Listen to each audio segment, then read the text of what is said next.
Usisahau kushare, kusubscribe na kulike.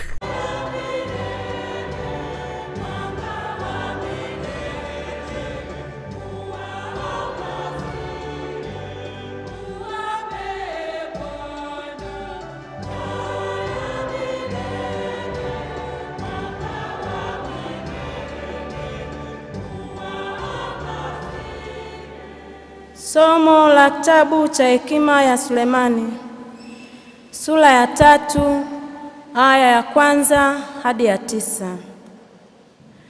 Roho zao wenye haki wamo mikononi mwa Mungu, wala maumivu hayatawagusa.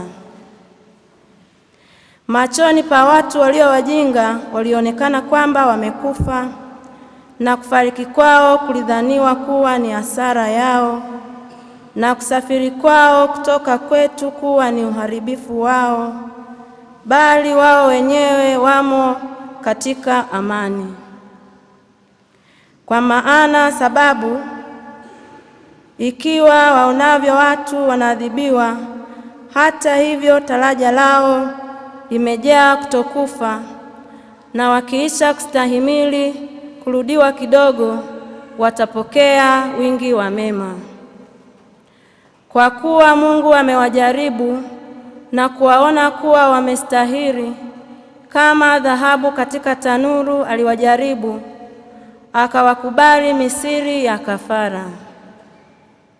Wakati wa kujiliwa kwao watang'aa, na kama vimulimuli katika mabua makavu watametameta. Watahukumu mataifa na kuwatawala kabila za watu, naye Bwana atawamiliki milele na milele. Wenye kumtumaini watafahamu yaliyo kweli, na waaminifu watakaa naye katika upendo, mradi neema na rehema zina wateule wake. Neno la Bwana. Hakika wema na fadhili zitanifuata siku zote za maisha yangu, nami nitakaa nyumbani mwa Bwana milele.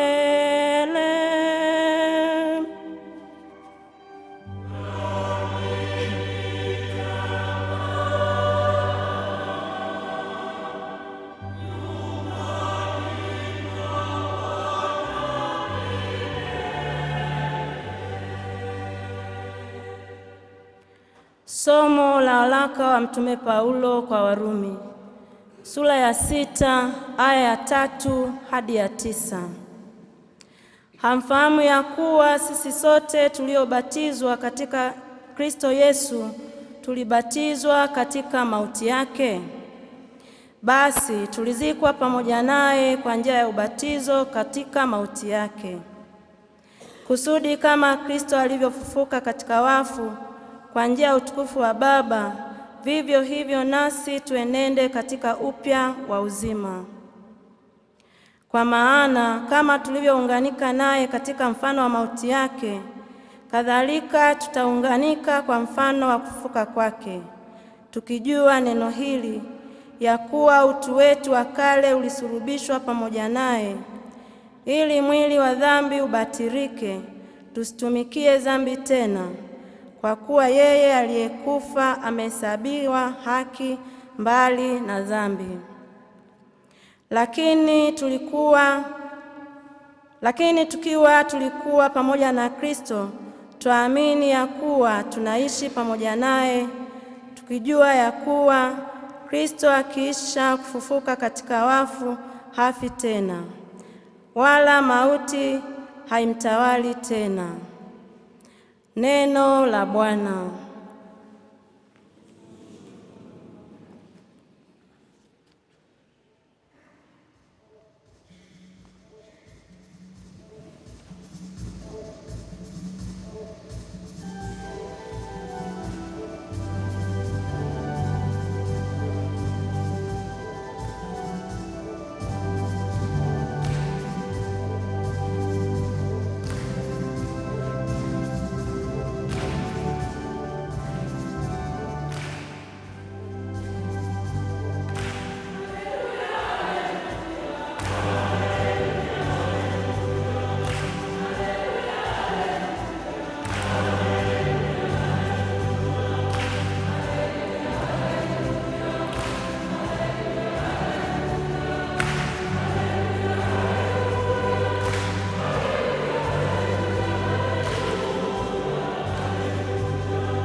awe nanyi.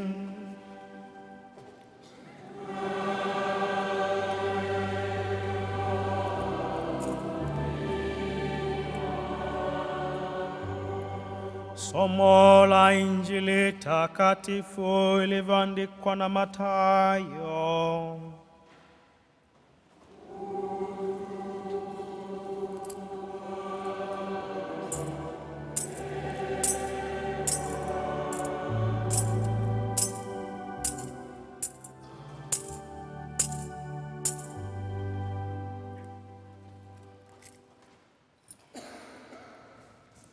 Yesu aliwaambia wanafunzi wake,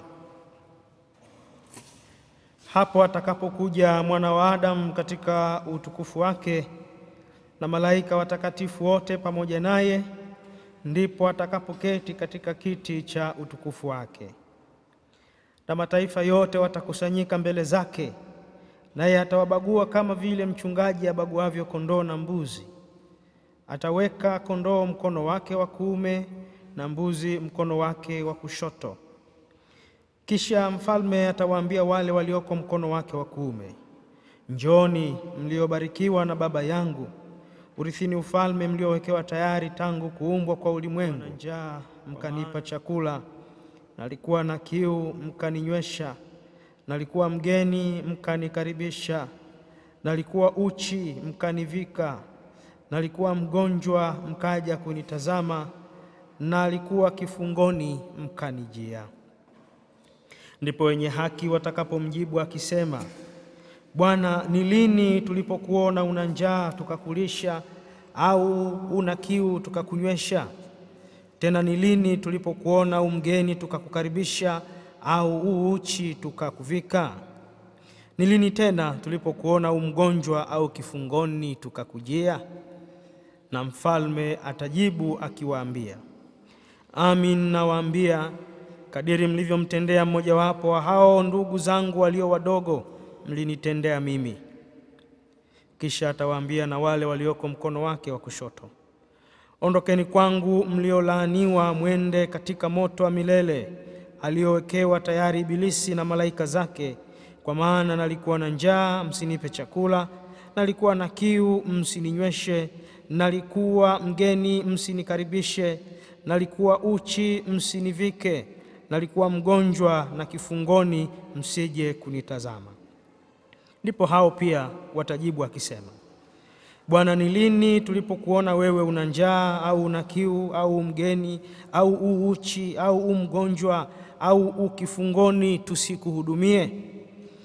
Naye atawajibu akisema, amin nawaambia, kadiri msivyomtendea mmojawapo wa hao walio wadogo, hamkunitendea mimi. Na hao watakwenda zao kuingia katika adhabu ya milele, bali wenye haki watakwenda katika uzima wa milele. Neno la Bwana.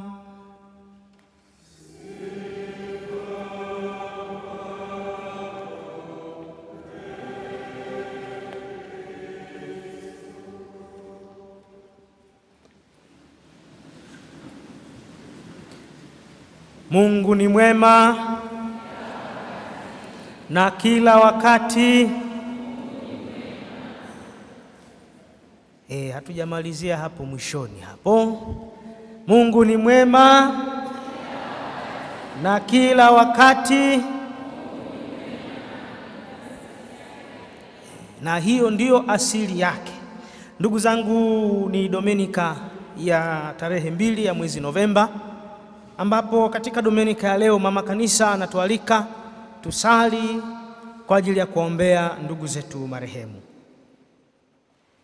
Basi kabla hatujafanya tafakari ya masomo yetu ya siku ya leo, niwaulize kwanza, hamjambo? Nawauliza hivyo kwa sababu wakati wa misa nimeona watu wana huzuni sana. Nikahisi labda ni baridi, lakini nikakumbuka kwamba kulikuwa na sauti tusizozielewa, huenda ndio ziliwatia hofu. Mimi nawaambia neno moja, msiogope. Msiogope. maisha yetu lazima yaendelee. Tunakusanyika kwa imani, tunamuomba Mungu kwa imani, na Mungu atatulinda. Kama unamwamini Mungu, sema amina. Basi wapendwa ndugu zangu, leo tunaadhimisha Dominika ambayo katika Dominika hii imeangukia tarehe 2. Mama Kanisa anapotualika tuwaombee ndugu zetu marehemu. Kuombea ndugu zetu marehemu ni jambo la kiimani. Ni jambo linalohitaji imani na uelewa wa maandiko matakatifu na mafundisho ya Mama Kanisa. Kanisa linafundisha kwamba tunapolizungumzia kanisa tunazungumzia makundi matatu. Tunazungumzia kanisa la kwanza la sisi tulioko duniani, tunaitwa kanisa la wasafiri au kanisa la mahujaji. Kanisa la pili linaitwa kanisa la washindi. Hao ni watakatifu ambao jana tarehe 1 ilikuwa ni sherehe ya kuwakumbuka watakatifu wote jana. Hilo ni kanisa la pili, kanisa la washindi. Kwa lugha ya Kilatini wanasema beatorum, yani wale ambao wameshafika katika ule utukufu wa Mungu, waliobarikiwa. Na kanisa la tatu sasa linaitwa kanisa la tohorani, kanisa la wale ndugu zetu ambao tunawaombea siku ya leo, ambao bado hawajafanikiwa kufika katika uzima wa milele. Na hapa ndipo Mama Kanisa anapotualika kwamba sisi ambao bado tuko duniani tunao uwezo wa kuwakumbuka na kuombea hao ndugu zetu walioko kule tohorani, ili Mwenyezi Mungu kwa wema wake na kwa mastahili ya sadaka hii takatifu aweze kusikiliza maombi yetu sisi, alafu awapokee katika ufalme wa mbinguni, ili baada ya hapo na wao wakageuke kuwa waombezi wetu kule mbinguni. Sasa ndugu zangu, katika makanisa haya matatu Mama Kanisa anatufundisha kwamba kanisa lenye utashi wa mabadiliko ni kanisa la wanaoishi, kanisa lenye utashi wa mabadiliko ambalo linaweza likabadilisha hali fulani. Kanisa la tohorani lenyewe linasubiri huruma. Halafu lile kanisa la watakatifu, hawa ni waombezi. Lakini sisi tuliopo duniani tuna uwezo kwanza wa kuombea ndugu zetu wa tohorani, lakini tuna uwezo wa kujiombea sisi wenyewe na kujibadilisha katika matendo yetu ya kila siku, ili basi mwisho wa safari yetu hapa duniani ikifika tuelekee moja kwa moja mbinguni. Na katika mambo mengi ambayo kanisa linayafanya na kusisitiza katika mafundisho yake, kwa kweli ni habari ya kuombea ndugu zetu marehemu. Ni jambo la kiimani. Kuna watu wao wanakuambia mtu akishakufa bwana huyo ameshakufa, habari yake imekwisha. Mtu anayefikiri hivyo hayafahamu maandiko matakatifu. Mtu ambaye anayachunguza maandiko matakatifu.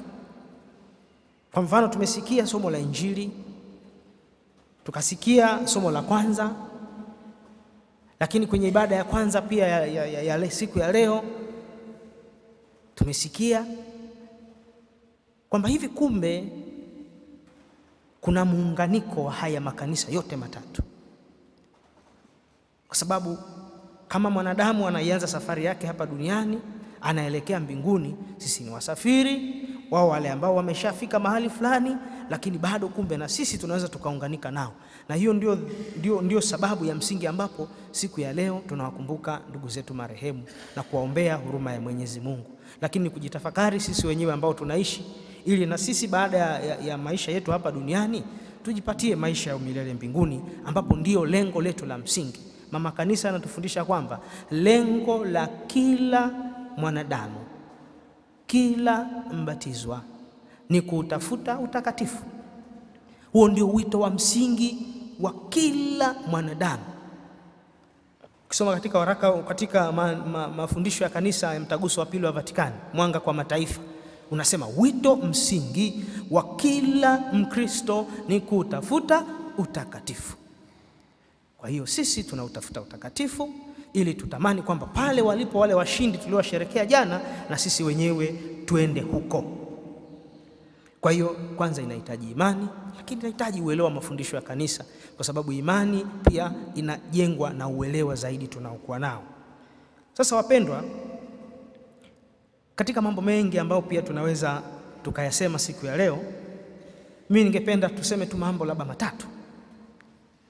Jambo la kwanza ni kwamba siku hii ya kuwaombea ndugu zetu marehemu ina maana gani kwetu sisi?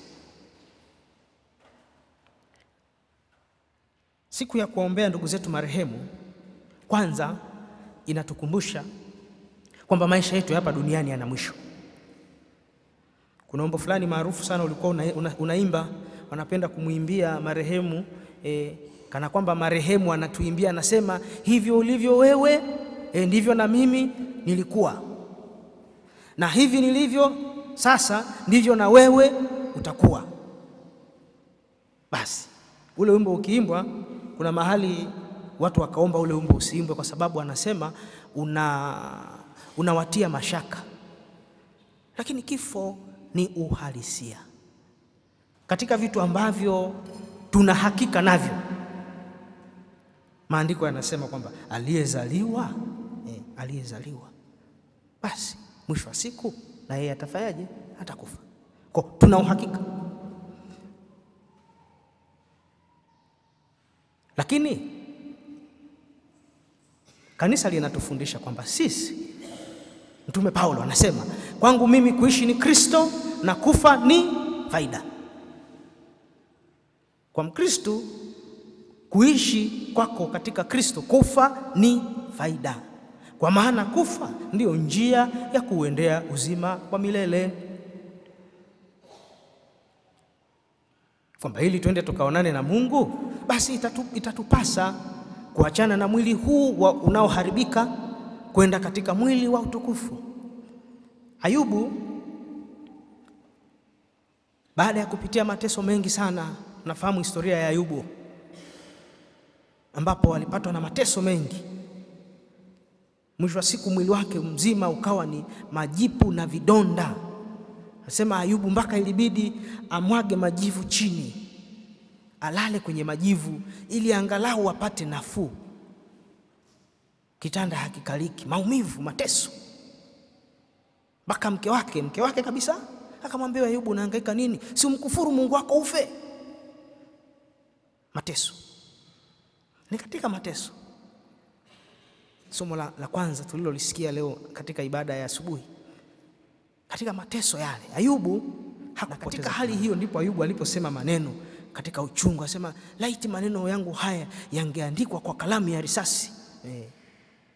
Anasema najua ya kuwa mteteaji wangu yu hai, na baada ya ngozi yangu hii kuharibika, lakini pasipokuwa na mwili wangu nitamwona Mungu. Anaamini pasipokuwa na mwili wangu nitamwona Mungu. Ayubu anakumbusha kwamba ili umuone Mungu inabidi tuvue mwili huu wa uharibifu, mwili unaoharibika, tupewe mwili wa utukufu. Kwa hiyo kwetu sisi siku hii ya leo inatukumbusha kwamba kifo ni hatua. Na katika utangulizi wa misa wa kwanza wa wafu kuna maneno mazuri sana yanasema, kwa maana Bwana, uzima wa waumini wako hauondolewi ila unageuzwa tu. Unageuzwa tu. Unatoka hapa unakwenda pale. Kwa hiyo kwetu sisi kifo hakipaswi kuwa sababu ya huzuni. Anasema Paulo, ndugu zangu, sitaki msijue habari zao waliolala mauti, mkahuzunika kama watu wasiokuwa na matumaini. Kwa sisi tunatumaini kwamba baada ya maisha haya kwa njia ya kifo tunaenda kuunganika na Mungu wetu. Lakini tunakwendaje? Swali. Tunakwendaje? Je, tutakwenda tu? Je, tulale, tufurahi, tushangilie, tufanye kila kitu chema na kibaya? tutakwendaje? Hilo ndilo swali la msingi. Kwa maana kama vile tunafahamu, kama vile mbingu ilivyo kweli, hivyo pia na moto wa jehanamu ni kweli. Katika Injili Yesu ametuthibitishia kwamba matendo yetu yataufungua mlango wa mbinguni. Yesu ametualika katika Injili, wakati anatupa mfano wa yatakayotokea nyakati za mwisho, akitoa mfano wa mfalme yule anayetoa hukumu, ambaye mfalme huyo ndio Mungu mwenyewe. Mfalme huyo anasema wakati ule wa mwisho mataifa yote yatakusanyika mbele za Mungu. Mataifa yote yatakusanyika. Na Jumapili iliyopita tulisikia kwamba Mungu hana ubaguzi, anahukumu watu wote sawa. Mataifa yote yanakusanyika. Wewe ulikuwa mzungu, sijui ulikuwa Mwafrika, sijui wewe ulikuwa ni kabila gani, sijui ulikuwa mrefu au ulikuwa mfupi kama mimi, wote Mungu anatuhukumu kadiri ya matendo yetu. Kwa tunakusanyika mbele za Mungu. Alafu anasema ndipo hapo sasa mfalme Mwenyezi Mungu anaanza kuwabagua. Akatumia mfano wa mbuzi na kondoo. Mimi sijui kwa nini wale wabaya wanapewa picha ya mbuzi, mimi sijui. Lakini najua kwamba kuna watu wengine wanapenda kweli kula mbuzi. Hatuwakatishi tamaa jamani, mbuzi ni tamu, muendelee kula, haina uhusiano wowote na uzima wa milele. Haina. Kasema kutakuwa na mfano wa mbuzi na kondoo. Kondoo wapole, wale wanaosikiliza, wale wataambiwa kaeni mkono wangu wa kuume, uzima wa milele. Ninyi mkono huu nenda katika moto wa jehanamu. Kwa nini?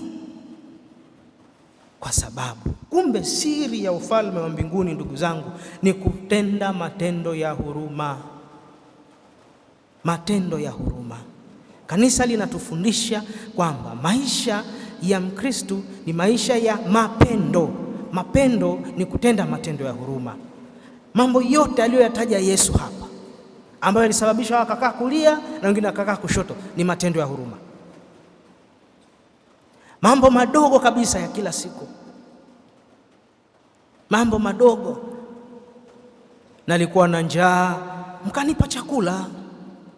Nalikuwa na kiu, mkaninywesha. Nalikuwa kifungoni, mkaja kunitazama. Nalikuwa sina nguo, mkanivika. Ni mambo yaliyoko ndani ya uwezo wetu wa kila siku. Ni mambo ambayo hayahitaji nguvu sana. Ndio maana Mama Teresa wa Calcutta, mama anayefahamika sana kwa mapendo makubwa, anafundisha, anasema hakuna mwanadamu ambaye ni maskini kiasi kwamba anakosa kitu cha kutoa. Kwa hiyo uwezo ukasema Mungu, mimi sikufanya matendo ya huruma kwa sababu nilikuwa maskini. Kila mtu anacho cha kutoa. Unaweza tu hata ukamtia mtu moyo, ukawa umefanya tendo kubwa sana katika maisha ya mtu. Matendo ya huruma. Baba Bilingi hapa anapenda kutumia waraka ule wa Mtume Paulo kwa Warumi, akisema lia na wanaolia, alafu cheka na wanaocheka, ama furahi na wanaofurahi.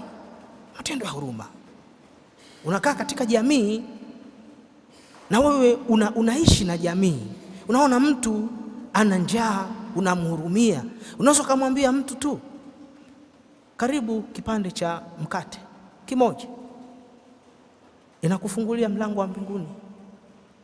Hayo ni mambo literal, yani mambo ambayo wala hayahitaji usomi wa hali ya juu kuyaelewa. Yanahitaji upendo wa ndani. Matendo ya huruma. Matendo ya huruma.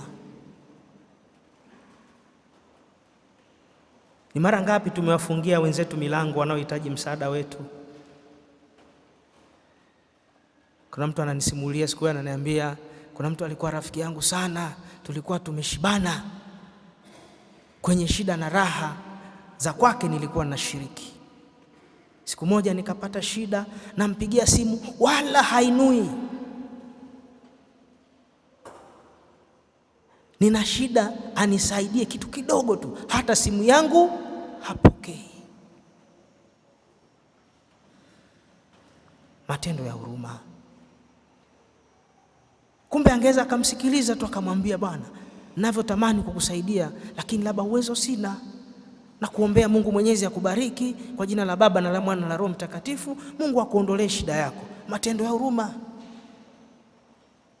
Lakini basi hapo unachukua simu na itazama, unasema huyu naye kazidi, huyu msumbufu sana, weka pembeni. Unamwona mtu fulani anakuja, yule anaomba sana hela yule. Unaangalia kushoto kulia, unakunja njia, unaishia.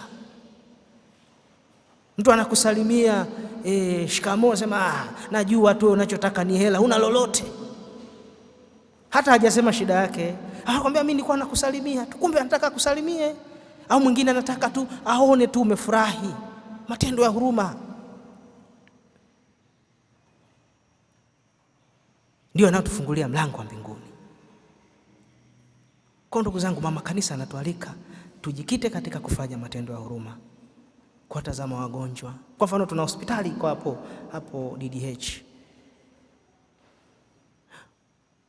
Unaweza ukashangaa mwaka mzima umepita, Mkristo hata hujaenda tu pale kuangalia tu wagonjwa. Jamani, poleni wagonjwa, Mungu awaponye. Utaenda hapo labda wewe unaumwa au kuna ndugu yako anaumwa. Lakini mama kanisa anatuambia tunatakiwa tuwatembelee na kuwafariji watu katika mateso yao. Kwa hiyo matendo ya huruma si lazima uwe tajiri, uwe una vitu vingi. Waswahili wanasema kutoa ni moyo, sio utajiri. Kutoa ni moyo. Hakuna mtu ambaye anakosa kitu cha kutoa. Hata muda wako ni kitu cha thamani. Kumsikiliza mtu kwa mfano. Tunaendelea kujitafakari na sisi wenyewe katika matendo yetu. Lakini cha msingi pia ambacho tunakikumbuka siku ya leo, mojawapo ya matendo ya huruma ni kuwaombea ndugu zetu marehemu. Ni matendo ya huruma kuombea ndugu zetu marehemu.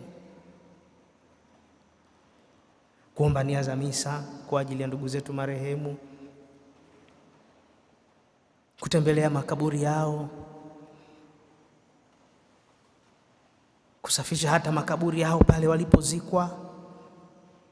Baba Bilingi aliwakumbusha watu asubuhi kwamba hata mjengee makaburi ya ndugu zenu. Matendo ya huruma. Mama kanisa anatukumbusha kwamba kifo si kitu cha kuogopa, ni kitu cha matumaini. Sisi zamani tulikuwa tunatishiwa kwamba tunaambiwa ukipita makaburini usifanye hata kidole hivi eti kitakatika. Kwa sababu gani? Hao marehemu hapo wanatisha, si watu hata wa kuwasogelea. Mikaburi inaota majani mpaka inakuwa msitu. Kukosa matumaini. Yaani kumbe kwa imani tunajua kwamba hawa ni ndugu zetu ambao siku moja tutaungana nao. Kwa hiyo mwezi huu mama kanisa anatualika ni mwezi mzima wa kuombea ndugu zetu marehemu. Tufanye matendo ya huruma kwa kuwaombea, kwa kusali katika makaburi yao, kwa kuomba ibada takatifu ya misa na kuwakumbuka katika sala zetu za kila siku. Na kuna jambo moja la kimafundisho na la kiimani ambalo tumelisikia na napenda kulisitiza kwa sababu wakati fulani tunapokwenda katika mazishi na maziko tunasikia mtu anasema Mkristo Mkatoliki aliyebatizwa, aliyepokea komunio takatifu, ambaye alifariki katika hali ya neema na kupewa mpaka wagonjwa. Tunaenda kumzika, alafu mtu anasema sasa tunampeleka ndugu yetu kwenye makaburi katika makao yake ya milele. Sasa tu jamani, tunampeleka, tunamlaza kwenye nyumba yake ya milele, kwenye kaburi.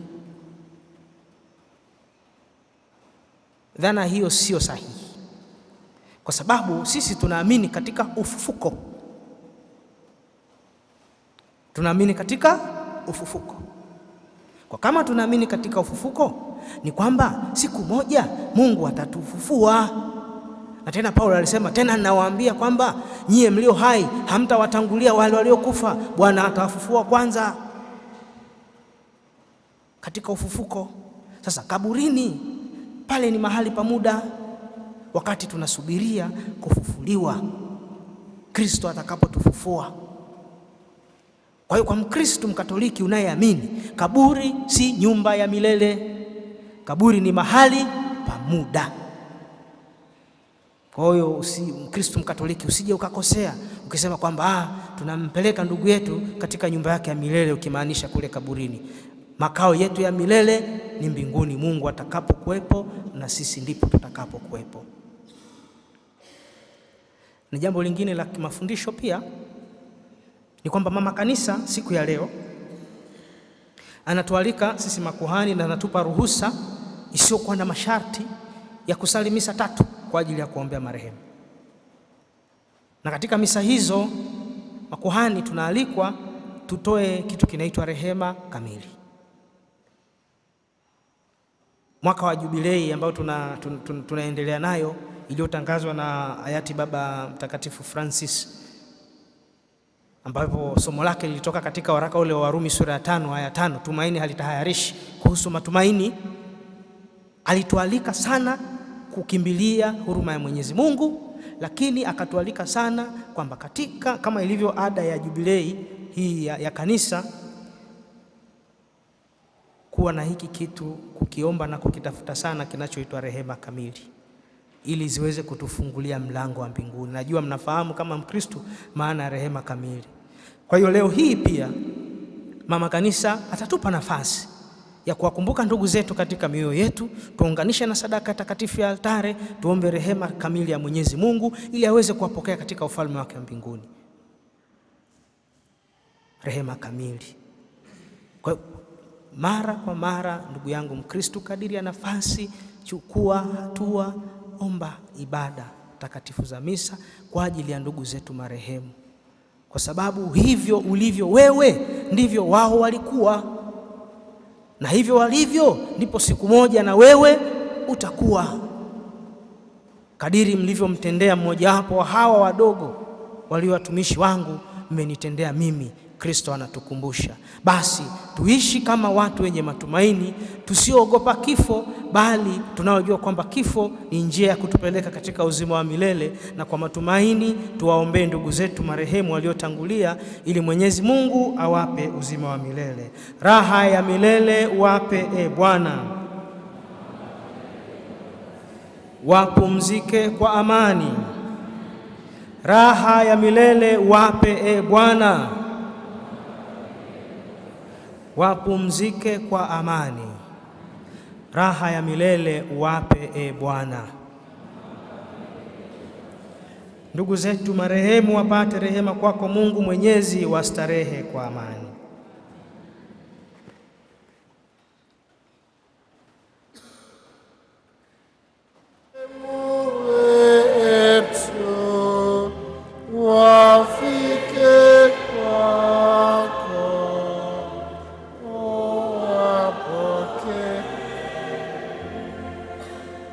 Utusaidie kupokea kifo kama sehemu ya maisha yetu.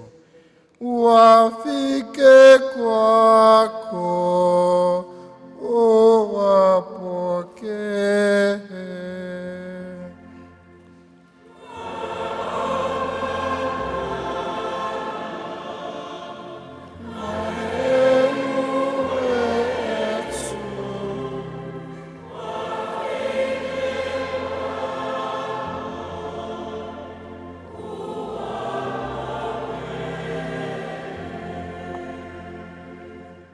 Sala ya shukrani kwa Mungu kwa kufanikisha kujenga na kutabaruku kanisa.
E Bwana, kweli mtakatifu na kila kiumbe kilichoumbwa nawe kinakusifu kwa haki.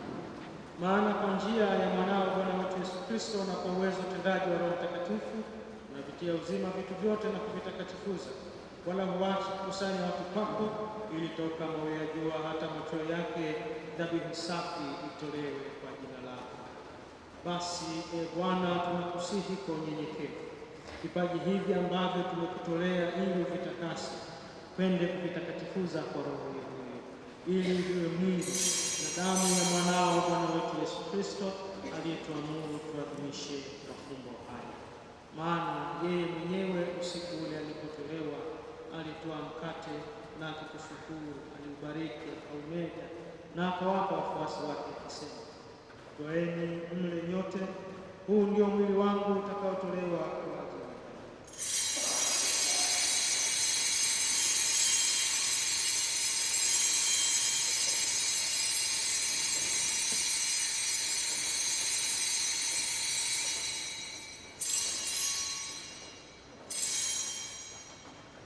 Vivyo hivyo baada ya kula, akitoa kikombe na kukushukuru, alikibariki na akawapa wafuasi wake akisema, twaeni mnywe nyote, hiki ndicho kikombe cha damu yangu, damu ya agano jipya na la milele, itakayomwagika kwa ajili yenu na kwa ajili ya wengi kwa maondoleo ya dhambi. Fanyeni hivi kwa ukumbusho wangu.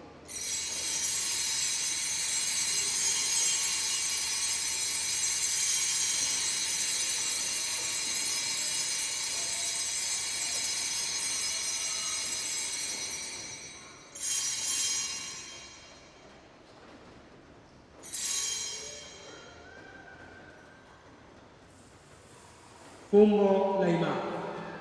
Bwana, tunatangaza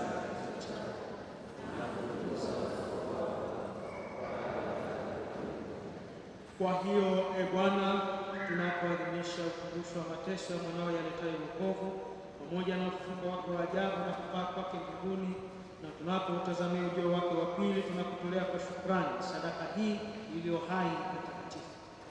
Tunakuomba uiangalie matoleo ya kanisa lako, na kwa kumtambua yeye aliye kafara ambaye ulitaka kutulizwa kwa sadaka ya kifo chake, utujalie sisi tunaotiwa nguvu kwa mwili na damu ya mwanao na kujazwa Roho wake Mtakatifu, tupate kuwa mwili mmoja na roho moja katika Kristo.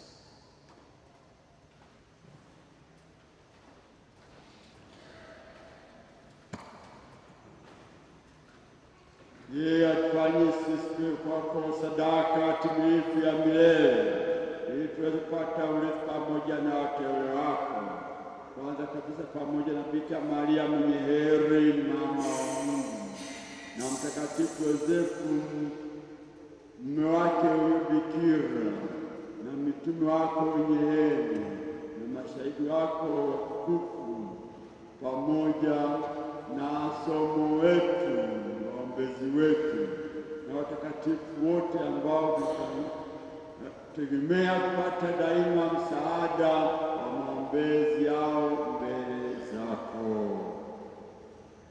Tunakuomba Bwana, huyu aliye kafara na upatanisho wetu, aleta amani na wokovu duniani kote, upende kuimarisha katika imani na mapendo kanisa lako na usafiri hapa duniani, pamoja na mtumishi wako Baba Mtakatifu Leo wa 14 na askofu wetu Padre Martin Kasala, pamoja na maaskofu wote, mapadri wote, mabuda wote, mashemasi wote, masista wote, mabasi wote, pamoja na watumishi wako wote wa taasisi zetu ya afya pamoja na hospitali, na waamini wako wote na watu wote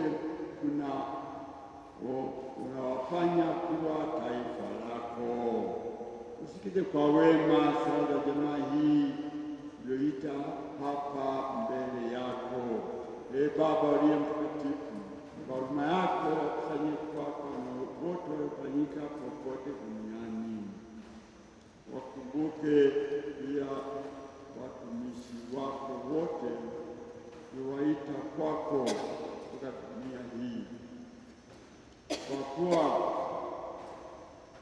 walishirikishwa kifo cha mwanao kwa ubatizo, hali kadhalika washiriki ufufuko wake, na siku ambapo atawafufua wafu katika miili yao kutoka ardhini, hapo atafananisha mwili wa unyonge wetu na mwili wa utukufu wake. Pia wapokee kwa wema katika ufalme wako. Ndugu zetu marehemu wote tunawakumbuka leo hii na pekee, na wote walioaga dunia wakiwa wamekupendeza, wapokee kwa wema katika ufalme wako, na hivyo walioaga dunia hao wote waweze kufikisha kwenye ufalme wa utukufu wako kwa njia ya Kristo Bwana wetu, ambaye kwa njia yake unaujalia ulimwengu mema yote.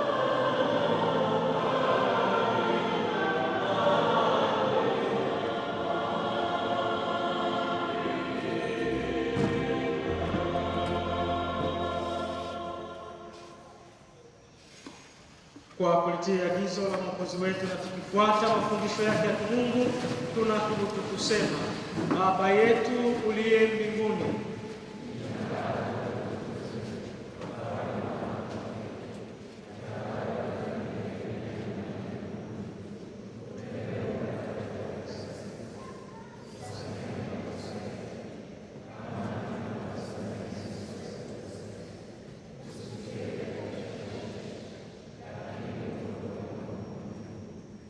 Bwana, tunakuomba utuokoe katika maovu yote, tujalie kwa wema amani maishani mwetu, kusudi kwa msaada wa huruma yako tuokolewe daima na dhambi, wala tusifadhaishwe na jambo lolote, tunapotazamia tumaini lenye heri na ujio wa Mwokozi wetu Yesu Kristo.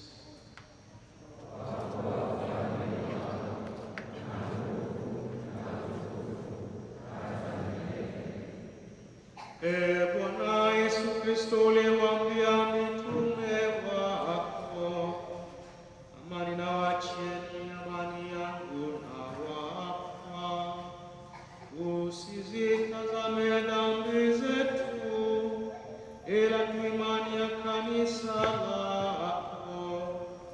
Upende kuijalia amani na umoja kama yalivyo mapenzi yako, unaishi na kutawala milele na milele.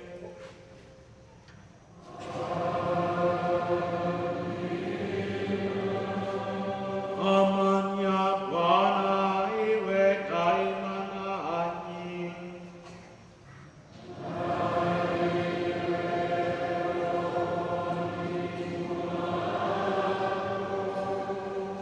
Mpeane amani.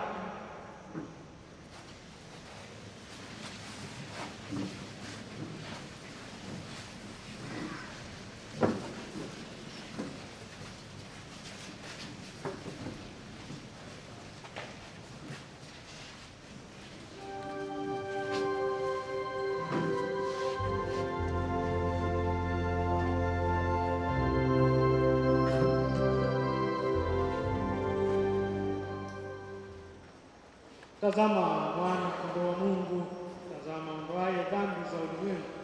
Heri hao walioalikwa kwenye karamu ya mwana kondoo.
Usisahau kushare, kusubscribe na kulike.